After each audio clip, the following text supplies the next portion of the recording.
Hi friends, ഇന്ന് നമ്മൾ 3 പേരും കൂടി പോകുന്നത് ഹോസ്പിറ്റലുകളിലേക്കാണ്. നമുക്ക് കുറച്ചധികം ചെക്കപ്പുകൾ തന്നിട്ടുണ്ട്. അതെല്ലാം നമുക്ക് കംപ്ലീറ്റ് ചെയ്യാൻ വേണ്ടി 2-3-4 ഹോസ്പിറ്റലുകളിലേക്ക് നമുക്കിന്ന് പോകണം കേട്ടോ. അങ്ങനെ നമ്മൾ ആദ്യം എക്സ്റേ എടുക്കാൻ വേണ്ടിയിട്ട് ഹോസ്പിറ്റലിൽ എത്തിയിട്ടുണ്ട്.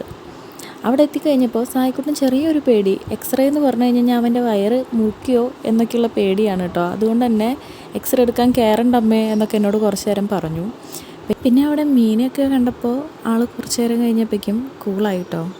അങ്ങനെ കുറച്ച് നേരം മീനെയൊക്കെ നോക്കി നിന്നു. നല്ല ഭംഗിയുണ്ടായിരുന്നു കേട്ടോ കാണാനായിട്ട്, പല കളറിലുള്ള മീനുകളായതുകൊണ്ട് തന്നെ. അങ്ങനെ അതെല്ലാം നോക്കി നിന്ന് ഞങ്ങൾ തിരിച്ച് അവിടെ നിന്ന് പോരുകയാണ്. അങ്ങനെ നമ്മൾ പോകുന്നത് മെഡിക്കൽ കോളേജിലേക്കാണ്. അവിടുത്തെ ഡോക്ടറെയാണ് സായിക്കുട്ടി ഇപ്പോൾ കൺസൾട്ട് ചെയ്തുകൊണ്ടിരിക്കുന്നത്. അതുകൊണ്ട് തന്നെ അവൻ്റെ എല്ലാ ചെക്കപ്പുകളും ഇപ്പോൾ മെഡിക്കൽ കോളേജിൽ തന്നെയാണ് ചെയ്യാറുള്ളത്. അവിടെ എത്തി കുറച്ച് നേരം വാർഡിൽ ഡോക്ടറെ കാണാൻ വേണ്ടി വെയിറ്റ് ചെയ്തിരുന്നു കേട്ടോ. സായിക്കുട്ടനാണെന്നുണ്ടെങ്കിൽ അവിടെ ഭയങ്കര ഓട്ടമായിരുന്നു കേട്ടോ. അവനൊരു സ്ഥലത്ത് പിടിച്ചു നിർത്താൻ പറ്റുന്നുണ്ടായിരുന്നില്ല. അവിടെയൊക്കെ അവന് നല്ല പരിചയമായതുകൊണ്ട് തന്നെ അവൻ ഇതിൻ്റെ ഇടയിൽ കൂടെയൊക്കെ കിടന്ന് ഓടിക്കളിക്കുകയായിരുന്നു മുഴുവൻ. അങ്ങനെ നമ്മൾ ഡോക്ടറെയൊക്കെ കണ്ടു കഴിഞ്ഞ് അവിടെ നിന്ന് തിരിച്ചിറങ്ങുകയാണ്. ഇനി നമുക്ക് അടുത്ത ഹോസ്പിറ്റലിലേക്കായിട്ട് പോകണം. അപ്പോൾ ബാക്കി വിശേഷം അടുത്ത വീഡിയോ കൂടെ പറയാം കേട്ടോ.